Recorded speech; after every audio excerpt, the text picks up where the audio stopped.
Margaret Thompson stood in the long line outside the television studio. She was 78 years old and felt very nervous. Her hands shook as she held a small folder with her music sheets inside. The folder was old and worn from many years of use.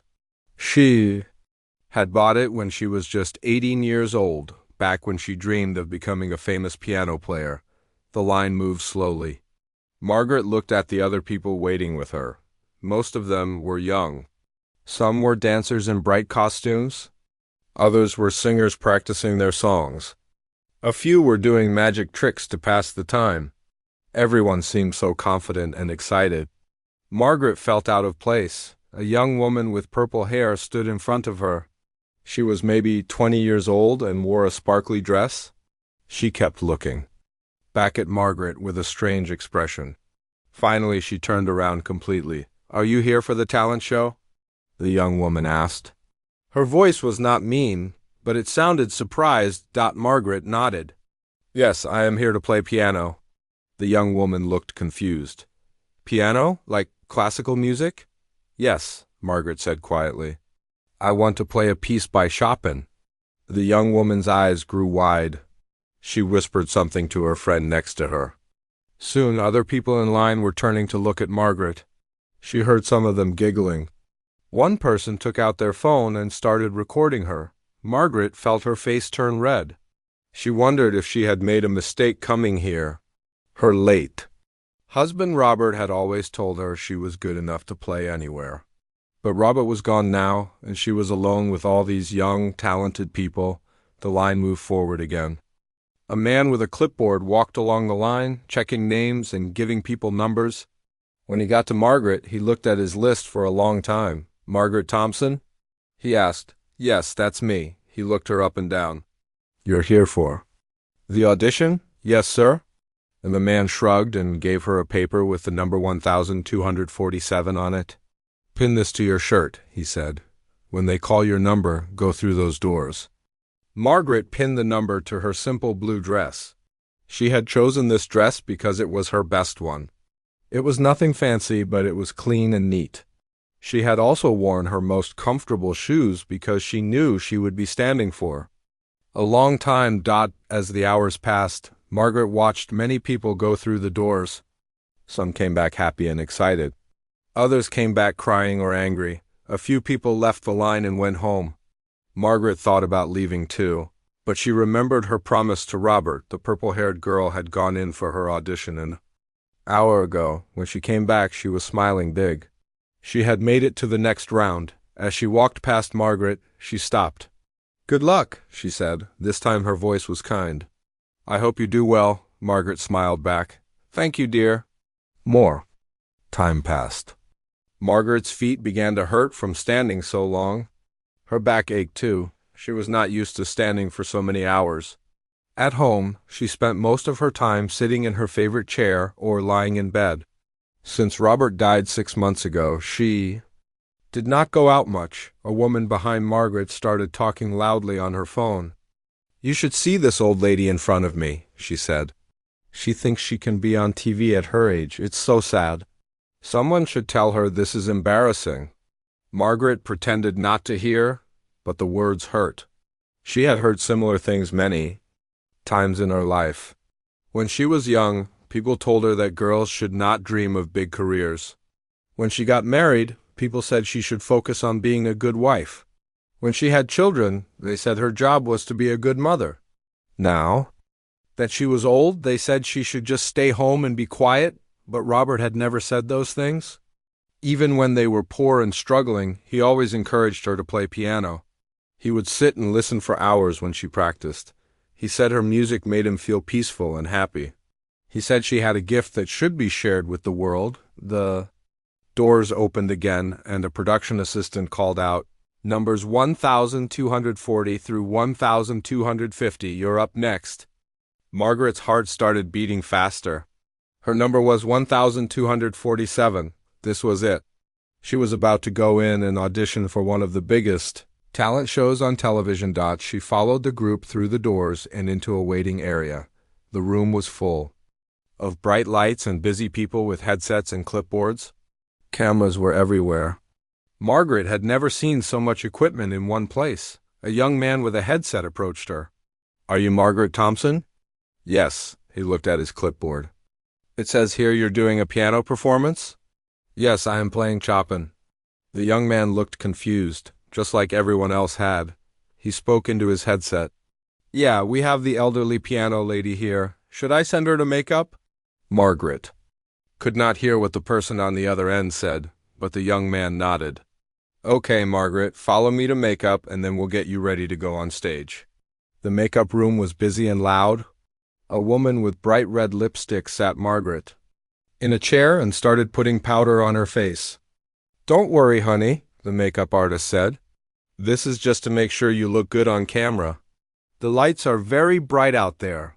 While the makeup artist worked, Margaret heard people talking around her. She tried not to listen, but some words reached her ears. "Comic relief," someone said. "Should be good for a laugh," said another person. "The audience will love this," said a third voice. Margaret began to understand what was happening. These people thought she was here to be funny. They thought the audience would laugh at her, not listen to her music.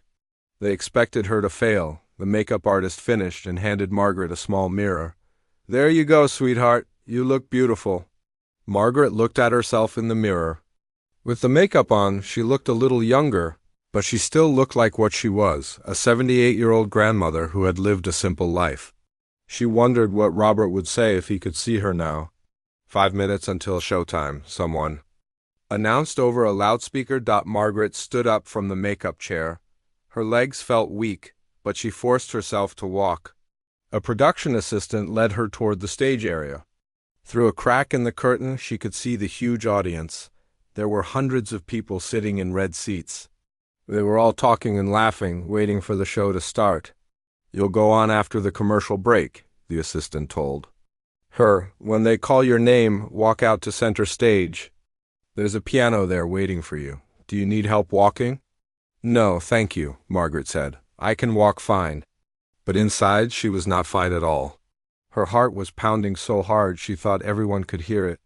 Her hands were shaking more than ever. The folder with her music felt heavy in her arms. She thought about Robert one more time. On his last day in the hospital, he had held her hand and made her promise something. "Maggie," he had said, using his special name for her, "promise me you'll play your music for people. You've been hiding your gift for too long. The world needs to hear what I've been hearing for 50 years. Margaret had cried and promised him she would try. She never imagined it would lead her here, to this huge stage with all these lights and cameras and people who expected her to fail. "Margaret Thompson, you're on in 30 seconds, the assistant said. Margaret closed her eyes and took a deep breath. She thought about all the years she had spent playing piano in her living room, with only Robert and sometimes her children to listen. She thought about the dreams she had given up when she was young. She thought about the promise she had made to the man she loved more than anything in the world. "Margaret Thompson, you're on now." The curtain opened, and Margaret stepped into the brightest lights she had ever seen. The bright lights hit Margaret's face like a wall of heat. She blinked several times, trying to see past the glare. Slowly, her eyes got used to the brightness, and she could see the huge audience in front of her. Hundreds of people were staring at her, and she felt very small on the big stage. The host, Terry Crews, walked toward her with a big smile. He was tall and strong, and his voice was loud and cheerful. "Ladies and gentlemen," he said into his microphone, "please welcome Margaret Thompson." The audience clapped politely, but Margaret could hear something else in their voices. Some people were whispering to each other. Others were giggling quietly. A few people in the front row were holding up their phones, recording her. Terry reached Margaret and put his hand on her shoulder. "Hello there, Margaret. How are you feeling today?" Margaret's voice came out smaller than she wanted. "I'm nervous, but I'm happy to be here." "That's wonderful," Terry said. "Now, tell everyone what you're going to do for us today." Margaret held up her folder of music. "I'm going to play piano, a piece by Frédéric Chopin." Terry's eyebrows went up in surprise. "Chopin, that's some serious classical music. How long have you been playing piano?" "Since I was 6 years old," Margaret said. So about 72 years. The audience made a sound that was part impressed and part amused.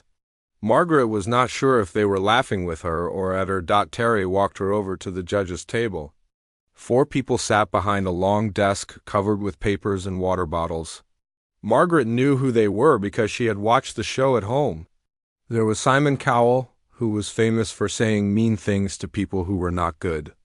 Next to him sat Heidi Klum, a beautiful woman with blonde hair.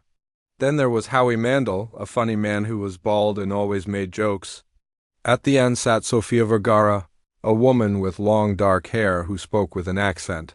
Simon Cowell looked at Margaret and then looked at his watch. He did not try to hide the fact that he was bored already. He leaned back in his chair and crossed his arms. Margaret could see that he thought this was going to be a waste of time. "So, Margaret," Simon said, his voice sounding tired, "what makes? You think you belong on this stage?" Margaret felt her heart sink. She had expected the judges to be tough, but she had hoped they would at least give her a chance before deciding she was not good enough. "Well," Margaret said carefully, "I love music very much. I've been playing piano my whole life, and my husband always said I was good enough to play for anyone." Simon rolled his eyes so that everyone could see. "Your husband said you were good. That's nice. But this is a competition for the best talent in America. Do you really think you can compete with professional musicians who are 40 or 50 years younger than you?" Margaret felt her face turn red again. "I think music is not about age," she said quietly. "It's about feeling." Howie Mandel jumped in, trying to make the mood lighter. "Well, I think it's great that you're here, Margaret. Age is just a number, right?" But even as he said the nice words, Margaret could see in his eyes that he did not really believe she could do anything special. Heidi Klum smiled sweetly. "Margaret, you look lovely today. That's a beautiful dress." Margaret looked down at her simple blue dress. It was nice, but it was nothing compared to the fancy clothes she saw on TV shows. "Thank you," she said. Sofia Vergara spoke up with her thick accent. "Margaret, honey, I think it's wonderful that you're following your dreams. But tell me, what do you hope to achieve here today?" Margaret thought about the question. She thought about Robert and the promise she had made. "I want to show people that it's never too late to try something new. And I want to honor my husband's memory by sharing the music he loved so much." The judges exchanged looks. Margaret could see them having a silent conversation with their eyes. She knew what they were thinking. They thought she was a sweet old lady who was confused about what this show was really about. Behind the judges, Margaret could see the camera crew. There were at least 6 different cameras pointed at the stage. Some were on wheels, moving around to get different angles. Others were fixed in place, high up near the ceiling. Margaret realized that millions of people would see whatever happened next. In the audience, people were getting restless. This was supposed to be an exciting talent show, but so far all they had seen was an old woman talking about her dead husband. Some people were checking their phones. Others were talking to their neighbors, not even trying to be quiet about it. Margaret could hear bits of conversation from the audience. "When is she going to start?" someone said. "This is taking forever," said another person. "I hope the next act is better," said a third voice. Simon Cowell looked at his fellow judges and then at the camera crew. Margaret could see him getting impatient. This was a TV show, and TV shows had to keep moving to keep people interested. Every minute that passed without excitement was a minute that viewers might change the channel. "All right, Margaret," Simon sighed, his voice getting sharper. "Let's get this moving. Show us what you've got." Terry Crews led Margaret over to the piano.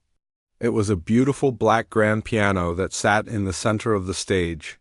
Margaret had never played on such an expensive instrument. At home, she had an old upright piano that Robert had bought for her 30 years ago. It was a good piano, but nothing like this one. The piano bench was set too high for Margaret. She was a small woman, only 5 feet 2 inches tall, and her legs were short. When she sat down, her feet barely touched the floor. She tried to adjust the bench, but it was heavy and would not move easily. A stage worker came over to help her. He was a young man, maybe 25 years old, and he looked embarrassed to be helping an old lady with such a simple task. He lowered the bench for her, but not quite enough. Margaret was still not comfortable, but she did not want to ask for more help. She could see that everyone was getting impatient. The audience noise grew louder. People were definitely getting bored now. Some were leaving their seats to go buy snacks or use the bathroom. Others were looking at their phones instead of watching the stage. Margaret opened her folder and took out her sheet music. The papers were old and yellow, and some of them had small tears at the edges.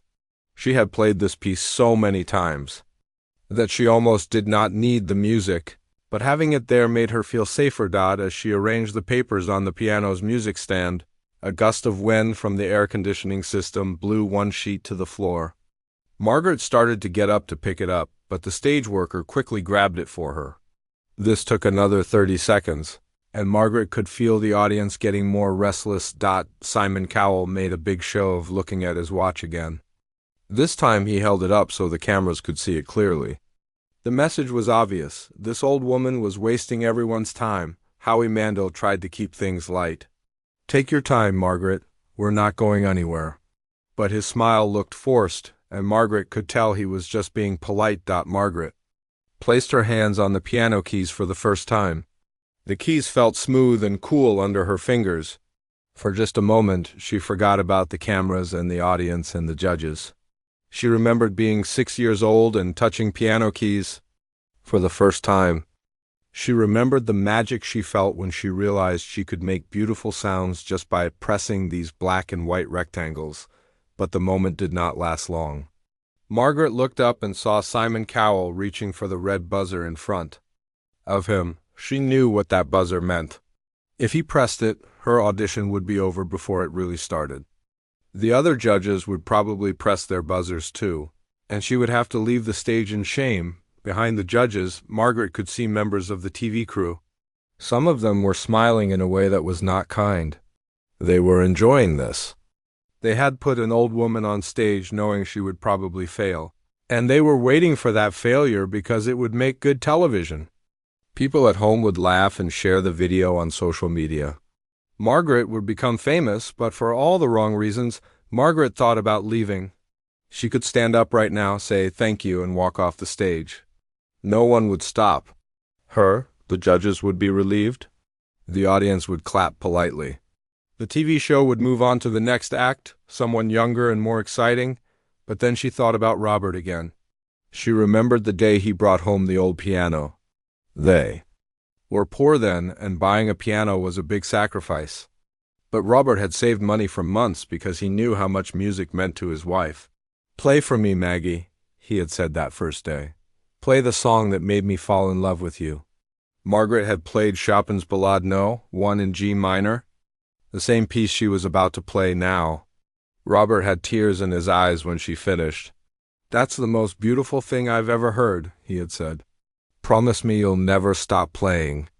Margaret had kept that promise for 50 years, playing in her living room while Robert listened. Now Robert was gone, but the promise was still there. Margaret took a deep breath and looked out at the audience one more time. She saw all the skeptical faces, all the people who expected her to fail. She saw the judges who thought she was wasting their time. She saw the cameras that would broadcast her performance to millions of people, and then she thought about something Robert used to tell her. "Maggie, when you play piano, you're not just making music." Before Margaret could begin playing, Terry Crews walked back to her with his microphone. The production team had decided they wanted to know more about her story. Margaret did not know that this was planned. She thought the host was just being friendly. "Margaret," Terry said, "before you play for us, tell us a little about yourself. How did you get interested in piano?" Margaret looked up from the keys. She had been ready to start playing, and now she had to talk more. But she could see that everyone was waiting for her answer. "Well," Margaret said, her voice still quiet, "I started playing when I was very young. My mother worked as a house cleaner for a rich family, and they had a piano. The lady of the house was very kind, and she let me take lessons." Terry nodded encouragingly. "That's wonderful. Did you always dream of being a professional musician?" Margaret's eyes got a distant look, as if she was remembering something from long ago. Yes, I did. When I was 18, I got a scholarship to go to Juilliard School of Music in New York City. It was the best music school in the country. The audience became quieter. This was more interesting than they had expected. Even Simon Cowell looked up from his watch. Juilliard? Heidi Klum said, leaning forward. That's very impressive. Did you go? Margaret's face changed. The happy memory became sad. No, I didn't go. My boyfriend Robert asked me to marry him instead. Back in 1965, things were different for women. People said that girls should get married and have families, not chase dreams of being famous musicians. Sofia Vergara spoke up, but surely you could have done both. Gotten married and still played music professionally? Margaret shook her head. It wasn't that simple back then. Robert got a job in a small town 3 hours away from New York. If I married him, I would have to move there with him. And in small towns, there weren't many opportunities for classical musicians. Margaret paused and looked down at her hands. I had to choose between the man I loved and the dream I had worked for my whole life. I chose love. The audience was completely quiet now. Everyone was listening to Margaret's story. Even the judges seemed interested. Terry asked the question everyone was thinking. Do you ever regret that choice? Margaret thought for a moment before answering. For many years I did regret it, especially in the beginning when we were struggling to pay our bills and I was working as a nurse to help support our family. I would see other musicians on TV or in magazines and I would wonder what my life could have been like. She looked up at the audience. But Robert never made me feel bad about giving up my scholarship. He bought me a piano as soon as we could afford one. He would come home from work every day and ask me to play for him. He said my music was better than anything he heard on the radio. Margaret's voice got stronger as she talked about her husband. Robert worked in a factory for 40 years. It was hard work and he was always tired when he came home. But no matter how tired he would sit in his favorite chair and listen to me play. He said it was the best part of his day. Howie, Mandel asked, did you ever perform for anyone else besides your husband? Margaret nodded. Sometimes. I played at our church on Sundays. I played at my children's school events. I gave piano lessons to neighborhood kids to earn a little extra money. But it was never the same as what I had dreamed of when I was young. Margaret's story was touching the audience in a way that surprised everyone, including the TV producers. They had expected her to be a quick comedy act, something to make people laugh before moving on to the real talent. But now people were really listening to her. Tell us about your children, Terry said. Margaret's face lit up. We had 4 children, 2 boys and 2 girls. They all learned to play piano, though none of them loved it as much as I did. They're all grown up now with families of their own? Do they support you being here today? Sophia asked. Margaret looked a little embarrassed. Well, I haven't exactly told them I'm here. They think I'm at home watching TV. They worry about me a lot since Robert died, and I didn't want them to think I was doing something crazy. This made the audience chuckle, but it was a kind laughter, not mean. When did Robert pass away? Terry asked gently. Margaret's eyes filled with tears, but she did not cry. 6 months ago. He had been sick for a long time, but he never complained. Even in the hospital, he would ask me to hum songs for him because I couldn't bring a piano. There, she took a deep breath before continuing. On his last day, he made me promise something. He said I had been hiding my gift for too long. He said the world deserved to hear what he had been hearing for 50 years. He made me promise to play my music for people, not just for him. Now even Simon Cowell was listening carefully. This was not what he had expected at all. Is that why you're here today? Heidi asked. Yes, Margaret said simply.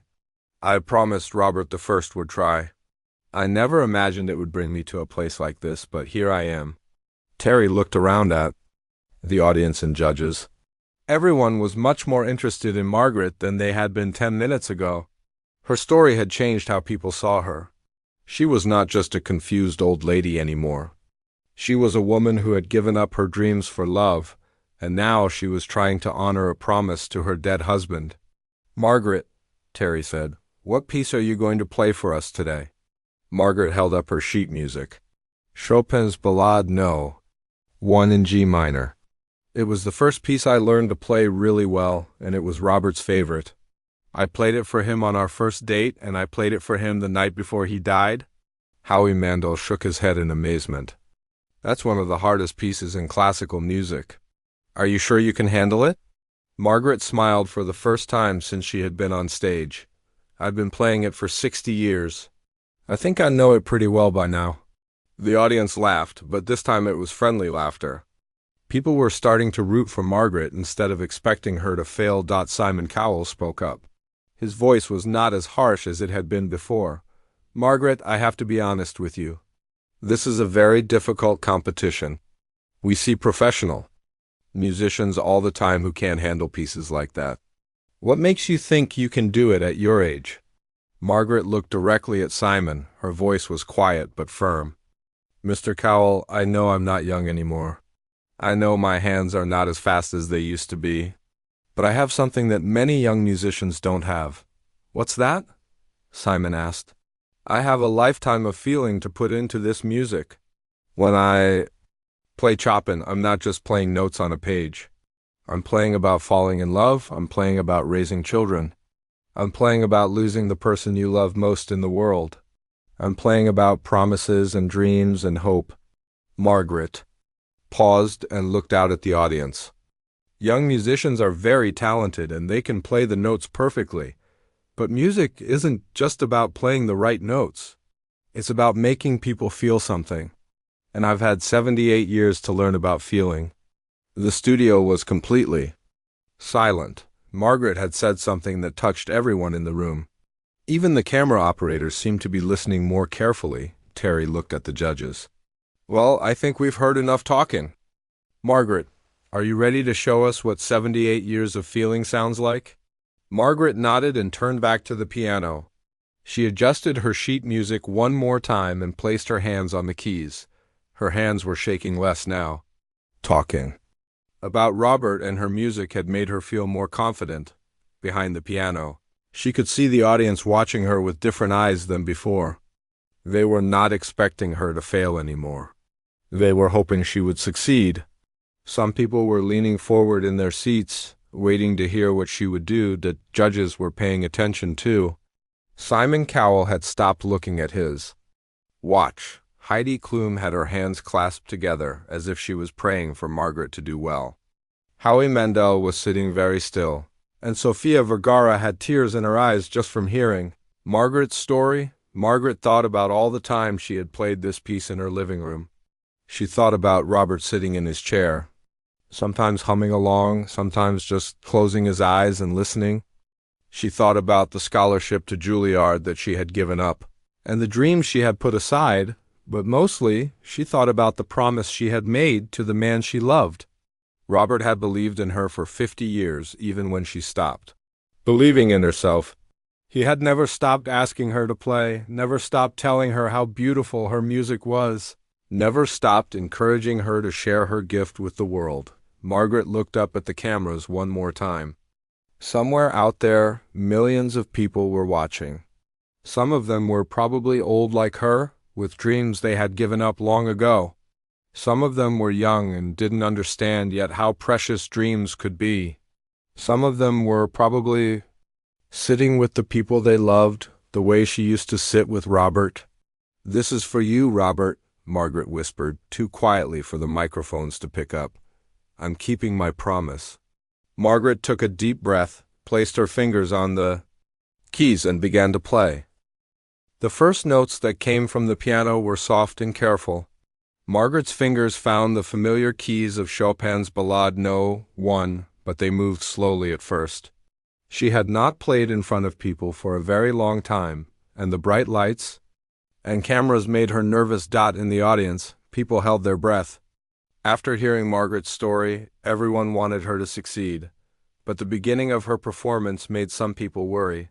The notes sounded shaky, and Margaret's hands seemed uncertain. Simon Cowell noticed the hesitant start, too. He looked at the other judges and then reached toward the red buzzer on the table in front of him.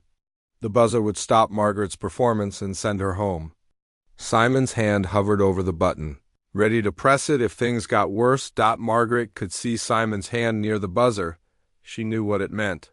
She had watched this show many times at home with Robert, and she had seen other performers get buzzed off the stage. The sight of Simon's hand made her even more nervous, and she hit a wrong note. The mistake was small, but in the quiet studio, everyone heard it.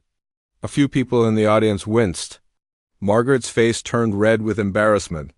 She wanted to stop playing and run off the stage, but then she remembered something Robert used to tell her. "Maggie," Robert had said many times over the years, "everyone makes mistakes when they play music. The difference between good musicians and great musicians is not that great musicians never make mistakes. It's that they don't let mistakes stop them from playing their heart out." Margaret closed her eyes and tried to forget about the cameras and the judges and the hundreds of people watching her. She tried to imagine she was back in her living room, playing for Robert after a long day. She could almost see him sitting in his favorite chair, the blue one with the worn arms where he rested his elbows. She could almost hear him say, "Play it again, Maggie. Play it the way only you can." Something changed in Margaret's playing. The notes became stronger and more confident. Her fingers remembered the music they had played thousands of times before. The nervousness began to fade away, replaced by something much more powerful: love. The Chopin piece that Margaret was playing tells a story through music. It starts quietly and sadly, like someone remembering a lost love. Then it builds and becomes passionate, like the memory of dancing with someone special. At the end, it becomes peaceful and beautiful, like the feeling of being grateful for all the love you have known in your life. Margaret had lived this story. She knew what it felt like to lose someone you love. She knew what it was like to remember dancing with your husband on your wedding day. She knew the peace that comes from a lifetime of being loved completely. As Margaret played, her whole body began to move with the music. Her shoulders swayed gently, her head nodded with the rhythm. Her feet, which barely touched the floor, pressed the piano pedals at exactly the right moments. She was not just playing the piano anymore. She was becoming the music. The audience started to notice the change too. People who had been checking their phones put them away. Conversations stopped. Even the people who had been walking around the studio stopped to listen. The music grew stronger and more emotional. Margaret's hands moved across the keys with surprising speed and grace. Her arthritis seemed to disappear. Her age seemed to melt away. For these few minutes she was not a 78-year-old widow. She was the young woman who had earned a scholarship to Juilliard. She was the musician she had always been inside. Simon Cowell slowly moved his hand away from the buzzer. His face showed surprise and interest. This was not what he had expected at all. The old woman who had seemed so fragile and uncertain was playing one of the most difficult pieces in classical music, and she was playing it well. Heidi Klum leaned forward in her chair. She could see the passion in Margaret's face as she played. This was not just someone going through the motions of a song. This was someone pouring her entire life story into the music.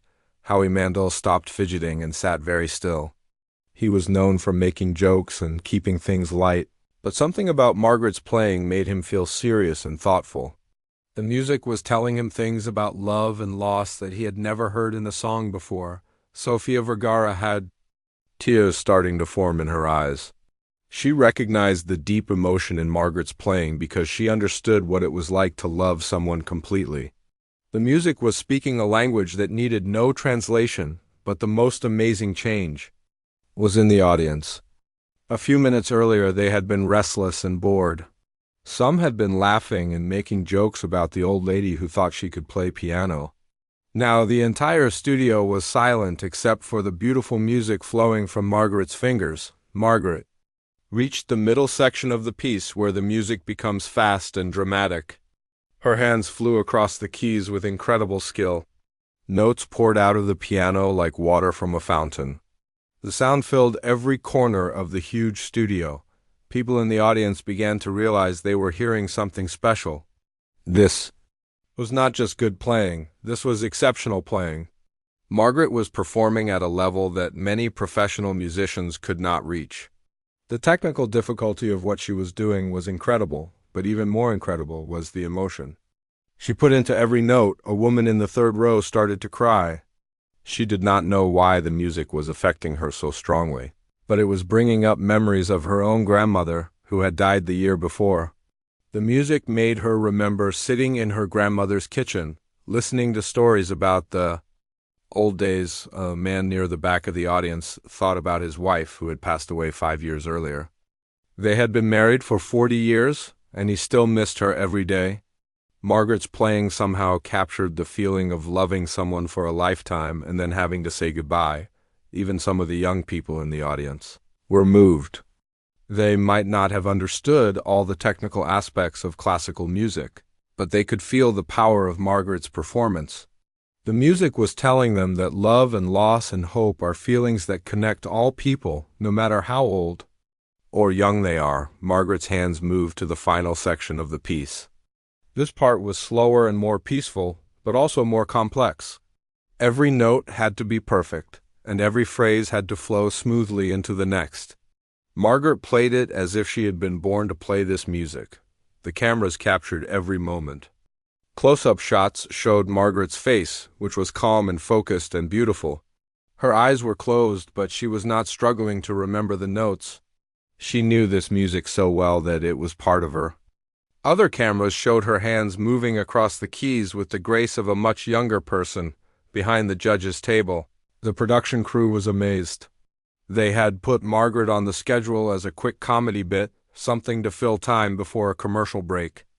They had expected her to play for 30 seconds, get buzzed off, and provide a funny moment for social media. Instead, they were witnessing something extraordinary. The old woman they had planned to mock was giving a performance that would be talked about for years. The crew members looked at each other with expressions of wonder and surprise. Margaret played the final notes of the Chopin Ballade. The last chord rang out in the studio, pure and beautiful and perfect. For a moment, the note seemed to hang in the air, as if it did not want to end. Then there was silence, complete, total silence. Margaret opened her eyes and looked out at the audience. Hundreds of faces stared back at her. No one moved. No one spoke. No one even seemed to breathe. Margaret was not sure what the silence meant. Had she done well? Had she disappointed everyone? She looked at the judges, trying to read their expressions. Simon Cowell was staring at her with his mouth slightly open. He looked like someone who had just seen something impossible. Heidi Klum had both hands pressed to her heart. Tears were running down her cheeks. Howie Mandel was shaking his head slowly, as if he could not believe what he had just heard. Sofia Vergara was crying openly now, not caring that she was on television. Margaret did not understand why everyone was so quiet. She was used to Robert clapping as soon as she finished playing. The silence made her think she had done something wrong.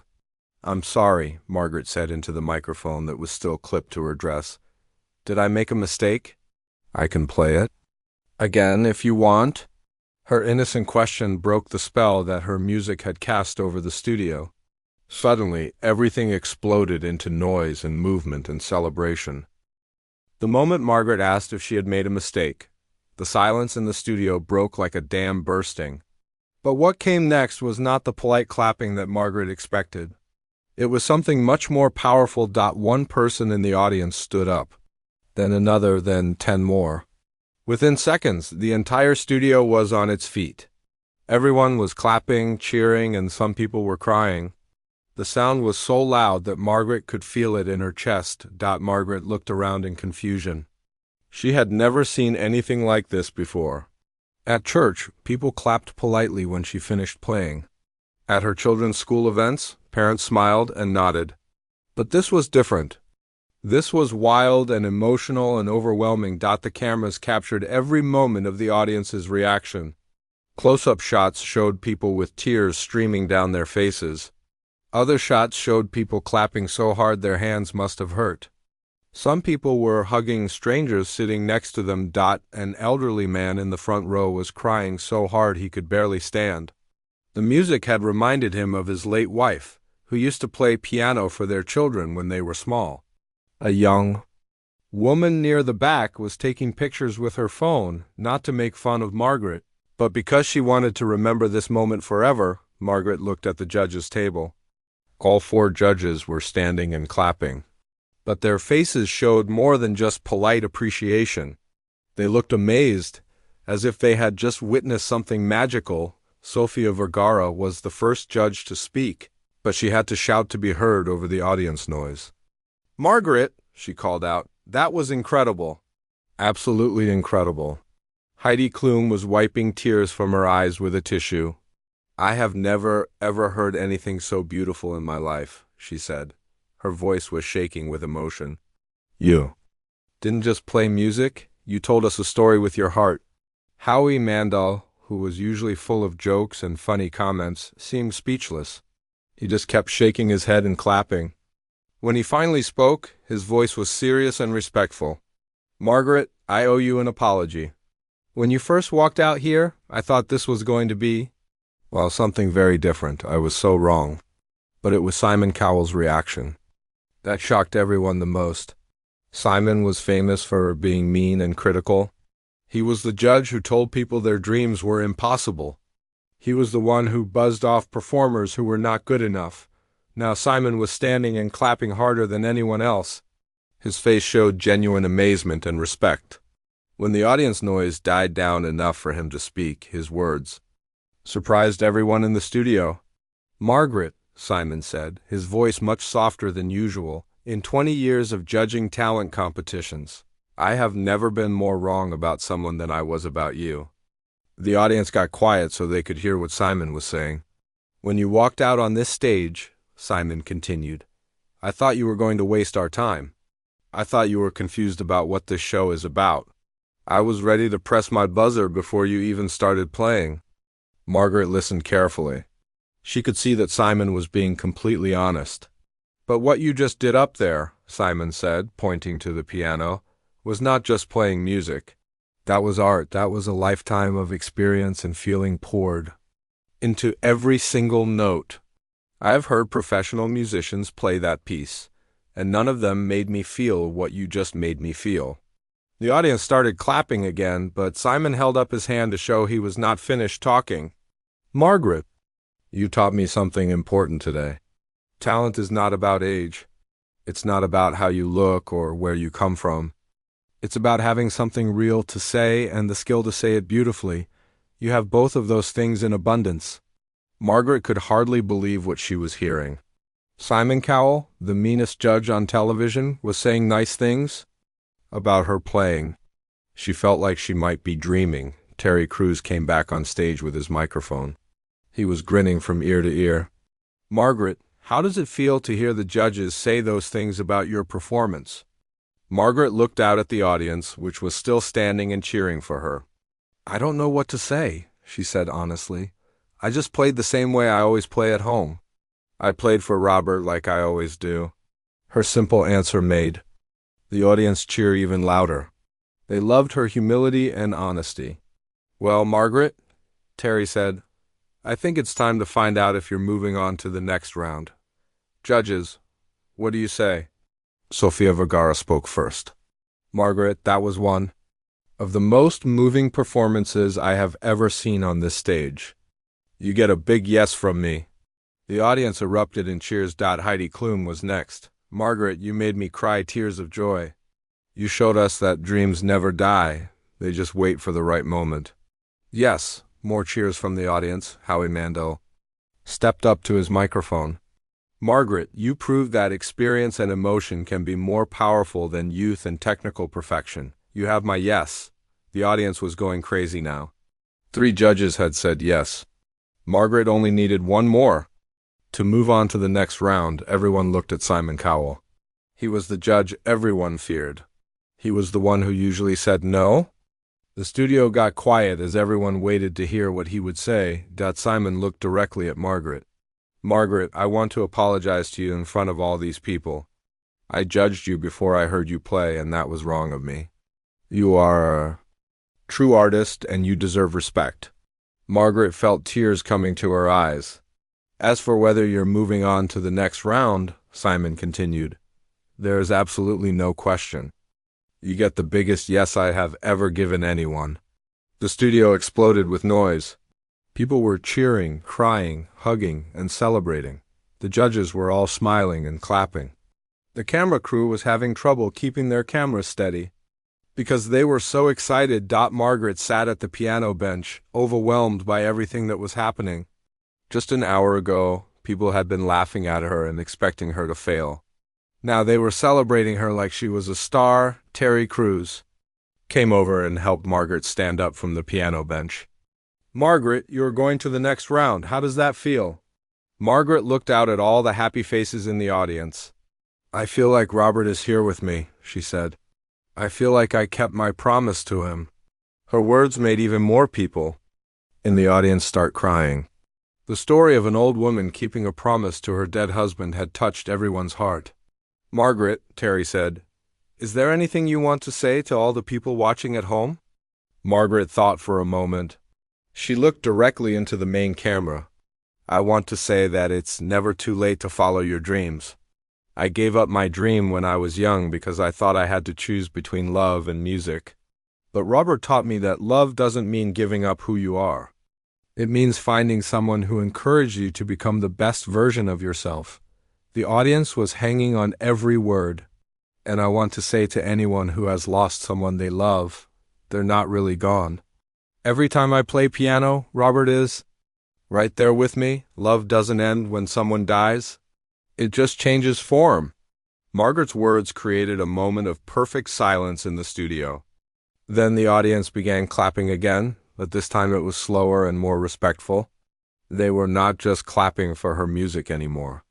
They were clapping for her wisdom and her courage. The judges were all wiping their eyes. Even the tough camera operators were getting emotional. As Margaret walked off the stage, she could hear the audience still cheering behind her. She had come to the show thinking she might embarrass herself on national television. Instead, she had given a performance that would be remembered for years to come, but more importantly, she had kept her promise to Robert. She had shared her gift with the world just like he had always wanted her to do. Margaret smiled as she walked toward the exit. Somewhere, she was sure Robert was smiling too. As Margaret walked slowly toward the side of the stage, the cheering behind her continued to grow louder instead of quieter. She turned around to look back at the audience one more time, and what she saw made her stop walking completely. The entire studio was still on its feet. Hundreds of people were clapping so hard and so fast that the sound echoed off the walls like thunder. But it was not just polite clapping anymore. People were raising their hands above their heads. They were whistling and shouting. Some were even jumping up and down. Margaret had never seen anything like this in her whole life. She had watched talent shows on television many times, but she had never seen an audience react this way to anyone. Even famous singers and dancers did not usually get standing ovations this long and this enthusiastic. Terry Crews came back to where Margaret was standing. He had a huge smile on his face, and he had to lean close to her ear to be heard over the noise. "Margaret," he shouted, "this audience doesn't want to let you go. They want you to come back and take a bow." Margaret looked confused. "Take a bow?" "Yes," Terry said. "Come back to the center of the stage and show these people how much you appreciate their applause."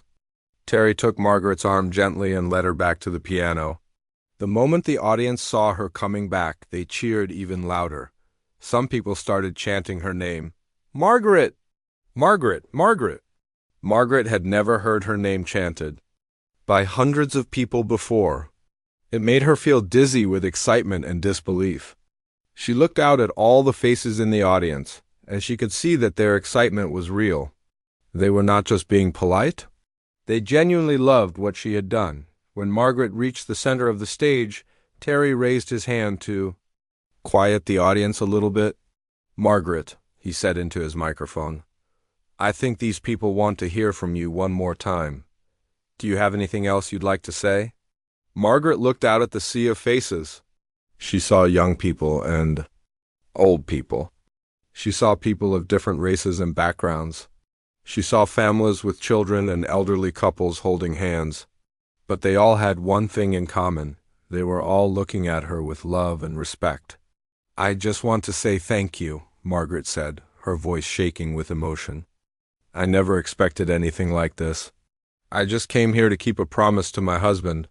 I never thought anyone would care about an old woman playing piano, but we do care." Someone shouted from the audience. Other people started calling out, "Agreement, you're amazing. That was beautiful. You made me cry. Thank you for sharing your gift with us." Margaret felt overwhelmed by all the kind words. She had spent most of her life thinking that her music was not good enough for anyone, except Robert. Now hundreds of strangers were telling her how much her playing had meant to them. The judges were still standing at their table, still clapping. But now they were also wiping tears from their eyes and smiling bigger than Margaret had ever seen. Judges smile on television. Sofia Vergara picked up her microphone. "Margaret," she called out, "I want you to know that in all my years on this show, I have never seen an audience react like this. You have touched every single person in this room." Heidi Klum nodded enthusiastically. "Sofia is right. This is the most beautiful moment I have ever experienced on this stage. You didn't just play music, Margaret. You shared your soul with us." Howie Mandel, who was usually full of jokes, was completely serious. "Margaret, what you did up there was magic, pure magic. You proved that real talent has nothing to do with age and everything to do with heart." But once again, it was Simon Cowell who surprised everyone the most. Simon picked up his microphone and looked directly at Margaret. "Margaret," he said, "I need to tell you something, and I need the whole world to hear it. I have been judging talent competitions for 20 years. I have seen thousands of performers. I have heard every kind of music you can imagine." The audience got very quiet so they could hear what Simon was saying.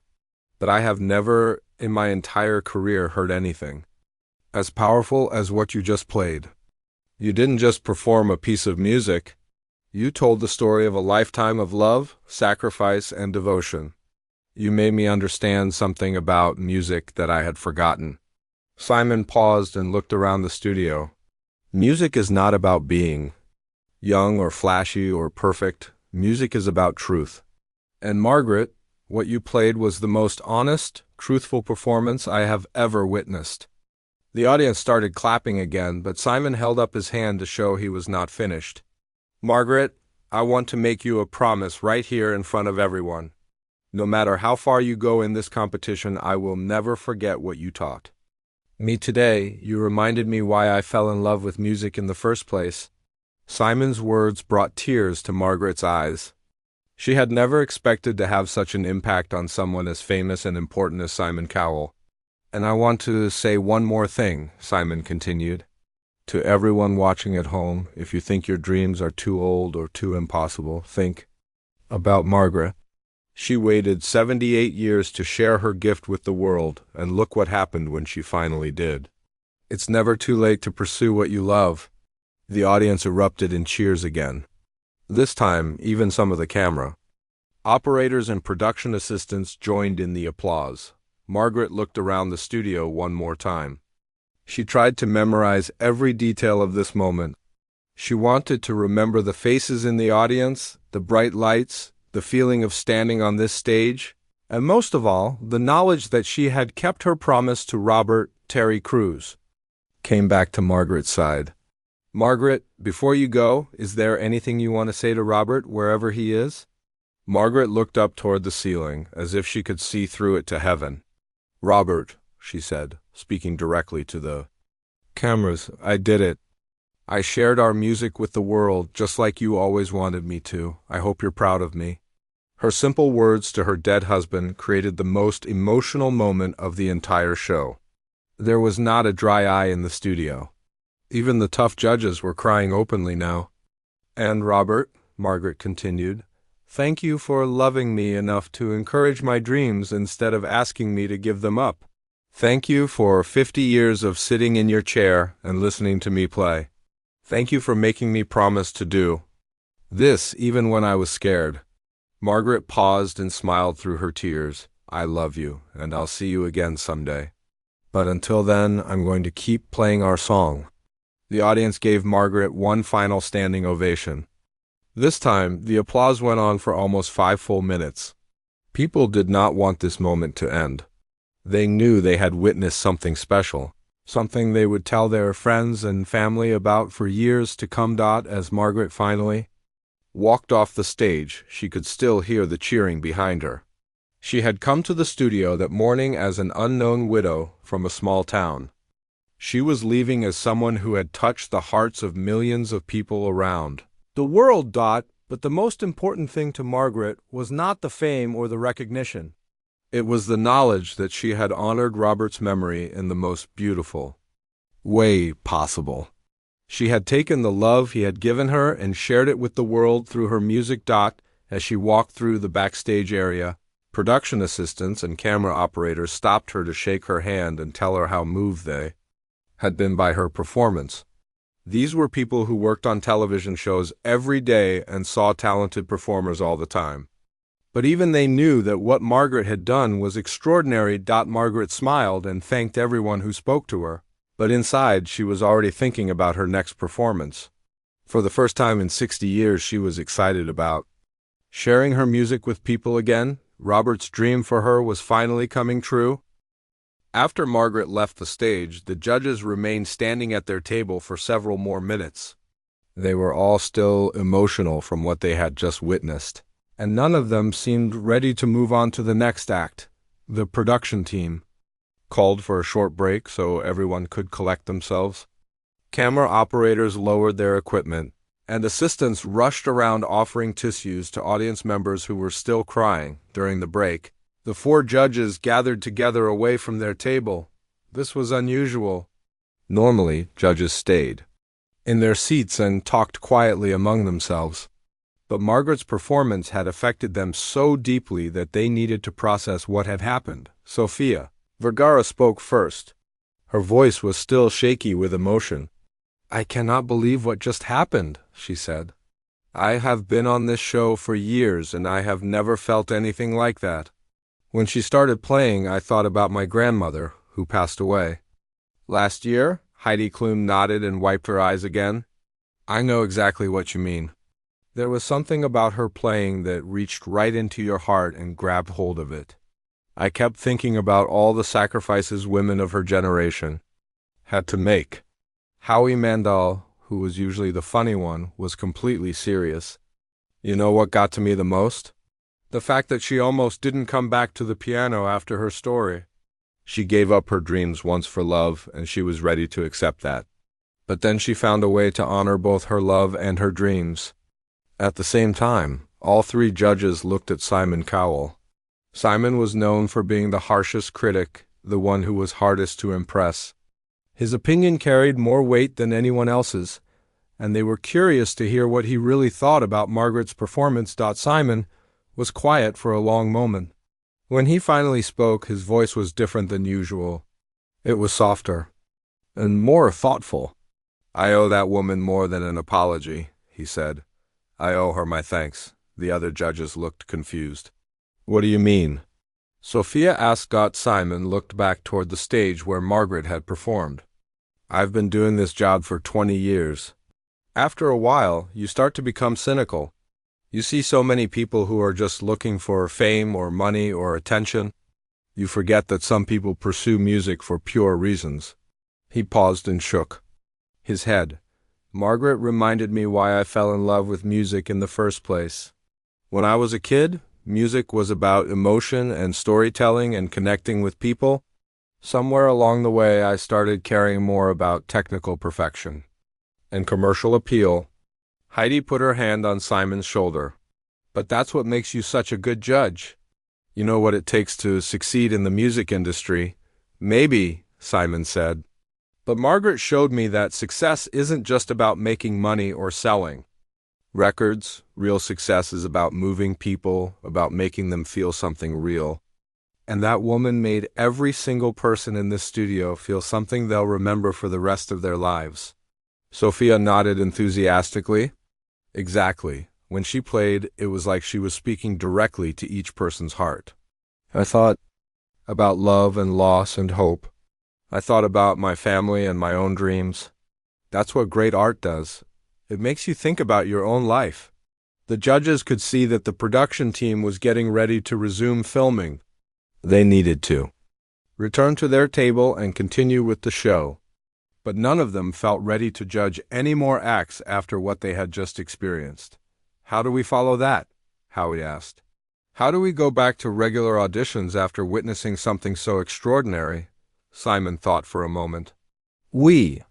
Remember that Margaret raised the bar for everyone who comes after her. She showed us what real talent looks like. Now we know what we're looking for. As they walked back to their table, Sophia had an idea. Do you think we should do something special for Margaret? I mean, besides just putting her through to the next round? What did you have in mind? Heidi asked. I don't know exactly. But this felt like more than just a regular audition.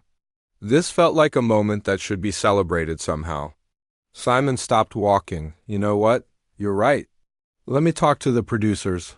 Maybe we can do something unprecedented. After the break, the cameras started rolling again.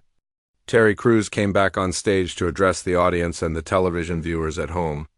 Ladies and gentlemen, Terry said, we've just witnessed something truly special here today. Margaret Thompson's performance was so extraordinary that our judges have asked for a moment to share their thoughts with all of you. This was unusual. Normally, the judges gave their opinions immediately after each performance and then moved on to the next act. But Margaret's audition had been so powerful that the producers agreed to give the judges more time to express their feelings. Simon spoke first. He looked directly into the main camera, speaking to the millions of people watching at home. I want to talk directly to everyone watching tonight, Simon said. What we just saw was not just a great audition. It was a reminder of what truly matters in life. Margaret Thompson showed us that it's never too late to pursue your dreams and that love and music can heal hearts and bring people together. Simon's voice grew stronger as he continued. But I also want to address something that happened earlier. When Margaret first walked on this stage, I judged her based on her appearance and her age. I was ready to dismiss her before she even played a single note. That was wrong, and I'm ashamed of myself for it. The audience listened intently. Simon Cowell admitting he was wrong was almost as rare as what Margaret had done. We live in a society that often dismisses older people, Simon continued. We act like wisdom and experience don't matter, like only young people have anything valuable to offer. Margaret proved how foolish that thinking is. She has something that most young performers don't have, a lifetime of authentic emotion to draw from. Heidi picked up where Simon left off. I want to say something to all the women watching tonight, especially older women. Margaret's story is your story too. So many women of her generation had to choose between their dreams and their families. Society told them they couldn't have both. Heidi's voice became passionate. But Margaret showed us that dreams don't die, they wait. And when the time is right, they can bloom more beautifully than ever. To every woman who gave up something she loved, it's not too late. Margaret is living proof of that. Sophia nodded and took her turn to speak. I want to talk about love. Margaret's performance was ultimately about love, her love for Robert, his love for her, and their shared love of music. She showed us that real love doesn't ask you to become smaller. Real love encourages you to become everything you were meant to be. Sophia wiped away fresh tears. Robert loved Margaret enough to encourage her dreams even when she thought it was too late. And Margaret loved Robert enough to keep her promise to him even after he was gone. That's what true partnership looks like. Finally, Howie spoke. I've been thinking about something Margaret said. She told us that young musicians can play the notes perfectly, but music isn't just about playing the right notes. It's about making people feel something. Howie looked around the studio. Everyone in this room felt something when Margaret played. We felt love and loss and hope and beauty. We were reminded of our own relationships, our own dreams, our own mortality. That's the power of authentic artistry. The judges had never spoken about a single performance for so long, but they all felt that Margaret's audition was more than entertainment. It was a teachable moment, a reminder of what really mattered in life. Terry Crews came back to center stage. I think I speak for everyone here when I say that Margaret Thompson has given us something we'll never forget. She proved that talent knows no age limit, that dreams are worth pursuing no matter when you start, and that music truly is the language of the heart. The audience applauded again. Even though Margaret was no longer on stage, people still wanted to show their appreciation for what she had shared with them. As the show prepared to move on to the next act, all four judges knew that everything else they saw that day would be measured against Margaret's performance. She had set a standard that would be difficult for anyone to match, but more importantly, Margaret had reminded everyone, the judges, the audience, and the viewers at home, that the most powerful performances come from the heart, not from technical perfection or flashy presentation. She had shown them that real talent is timeless, and that the most beautiful music comes from a lifetime of authentic human experience. Margaret had no idea what was happening in the outside world while she sat in the quiet backstage area, sipping a cup of tea that a kind production assistant had brought her. She was tired but happy, thinking about how proud Robert would have been of her performance, but outside the studio, something extraordinary was taking place. Within minutes of Margaret's performance ending, videos of her audition began appearing on social media. People in the studio audience had started posting clips on their phones even before she finished playing. The first video was posted on Twitter by a young woman named Sarah, who had been sitting in the third row.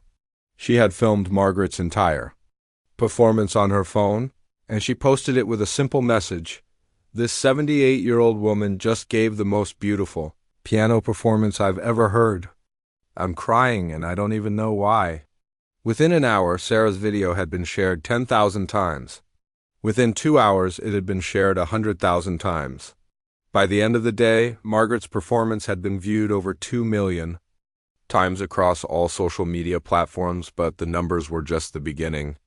The comments on the videos told the real story of Margaret's impact. "I'm 82 years old, and this gives me hope that it's not too late for me to try painting again," wrote one person. "My grandmother passed away last month. This made me feel like she was sitting next to me again," wrote another. "I gave up playing violin when I got married 30 years ago. Tomorrow I'm going to take it out of the closet," posted a woman from Texas. The comments came from people all over the world. Young people said Margaret had taught them to respect their elders.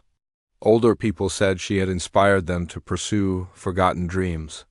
Musicians said her performance reminded them why they had fallen in love with music in the first place, but perhaps the most powerful comments came from people who had recently lost someone they loved. Margaret's story about keeping a promise to her dead husband resonated with thousands of people who were struggling with grief. "My husband died 6 months ago and I haven't touched the piano since. Margaret showed me that music can be a way to honor his memory instead of something that makes me sad," wrote a widow from California. "I lost my mother last year and she always wanted me to write poetry. I've been too sad to write anything. But Margaret made me realize that creating something beautiful might be the best way to remember Mom," posted a man from New York. News organizations quickly picked up the story. Major television networks showed clips of Margaret's performance on their evening news programs. Newspapers wrote articles about the 78-year-old sensation who took America by storm. Music magazines published detailed analyses of Margaret's technical skill, praising her interpretation of one of classical music's most challenging pieces. But they also noted that her technique was less important than her emotional expression. Margaret Thompson proves that the most important instrument a musician can master is the human heart, wrote one classical music critic. The story became international news. Videos of Margaret's performance were translated into dozens of languages. People in countries around the world shared their own stories of giving up dreams and finding them again later in life. A week after the show aired, Margaret received a phone call that changed her life forever. It was from the president of Carnegie Hall, one of the most famous concert venues in the world. "Mrs. Thompson," the man said, "we would be honored if you would consider performing at Carnegie Hall. We've had thousands of requests from people who want to hear you play in person." Margaret could hardly believe what she was hearing. Carnegie Hall was where the greatest musicians in the world performed. She had dreamed of playing there when she was young, but she never thought it would actually happen. Are you sure you have? The right person? Margaret asked. I'm just an old woman from a small town. Mrs. Thompson, the man replied, you are exactly the right person. Your performance on that talent show reminded the world what music is supposed to be about. We would consider it a privilege to host you. But Carnegie Hall was just the beginning. Record companies started calling, wanting to produce an album of Margaret playing classical pieces. Music schools offered her positions as a visiting professor. Other television shows invited her to appear as a guest. Margaret was overwhelmed by all the attention. She had gone from being unknown to being famous almost overnight. But she tried to remember what was most important. Sharing her love of music and honoring Robert's memory, she decided to accept some of the offers, but only the ones that felt right to her. She agreed to record an album, but insisted that all the profits go to a charity that provided music education for children who couldn't afford lessons. She agreed to do a few concerts, but only in venues that would donate tickets to senior citizens who might not otherwise be able to attend. 6 months after her talent show audition, Margaret released her debut album. She called it Never Too Late, a promise kept. The album featured classical pieces that had special meaning to her and Robert, including the Chopin ballade that had made her famous. The album was not just a commercial success. It became a cultural phenomenon. People bought it for their elderly relatives, their children, and themselves. It topped the classical music charts and even appeared on the mainstream music charts, but the most meaningful response came from individuals whose lives Margaret had touched. Letters poured in from around the world. A 70-year-old man from Japan wrote to say that Margaret had inspired him to start learning piano for the first time in his life. A woman from England said she had started a community orchestra for senior citizens after hearing Margaret's story. A teenager from Brazil said Margaret had convinced her to keep studying classical music even though her friends thought it was boring. Margaret tried to answer as many letters as she could. She was amazed by how many people said her performance had changed their lives in some small way. One letter particularly moved her. It was from a young mother whose own mother had died recently. Dear Margaret, the letter said, my mom always wanted to learn piano, but she said she was too old to start. After she died, I bought a piano to honor her memory, but I was too sad to play it. When I saw your performance, I realized that playing piano could be a way to connect with my mom's spirit. I started taking lessons the next day. Thank you for showing me that love continues through music. Margaret kept that letter on her kitchen table, next to a picture of Robert. She read it every morning with her coffee, and it reminded her why she had decided to share her gift with the world. A year after her first audition, Margaret was invited back to the talent show for a special episode celebrating the most memorable performers. When she walked on stage, the audience gave her a standing ovation before she even reached the piano. Margaret, Terry Crews said, it's been a year since you first appeared on our show. How has your life changed? Margaret smiled. Well, Terry, it's been quite an adventure. I've played in concert halls I only dreamed of visiting. I've met wonderful people from all over the world. I've recorded an album that has helped raise money for children's music programs. She paused and looked out at the audience. But the most important thing is that I've learned it's never too late to honor the people we love by being true to ourselves. Robert always believed in my music, and now I finally believe in it too. Do you have any advice for people watching tonight who might be thinking about pursuing their own dreams? Terry asked. Margaret thought for a moment. I would say don't wait as long as I did. I spent 60 years thinking I wasn't good enough, thinking I was too old, thinking it was too late. But the truth is, if you have something real to share with the world, there's always time to share it. She looked directly into the camera. And to anyone who has lost someone they love, find a way to honor their memory by living fully. Don't let grief stop you from becoming who you were meant to be. The people we love want us to be happy and to share our gifts with the world. For her return performance, Margaret chose to play a piece she had never performed publicly before. It was a song that Robert had hummed to her when they were young and in love. She had arranged it for piano as a surprise for their first anniversary, and she had played it for him every year on that date. As she played the gentle, romantic melody, Margaret thought about all the years she and Robert had shared together. She thought about the dreams she had given up and the new dreams that had come true. She thought about the promise she had kept and the people she had inspired. When she finished playing, the audience was on its feet again.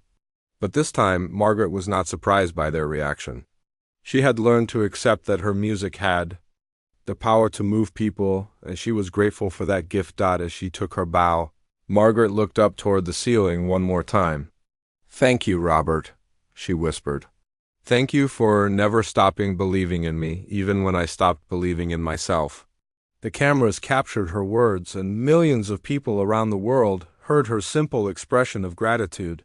In that moment, Margaret represented something that everyone could understand: the power of love to inspire us to become our best selves, even when we think it's too late. After the show, Margaret returned to her small town, but her life was forever changed.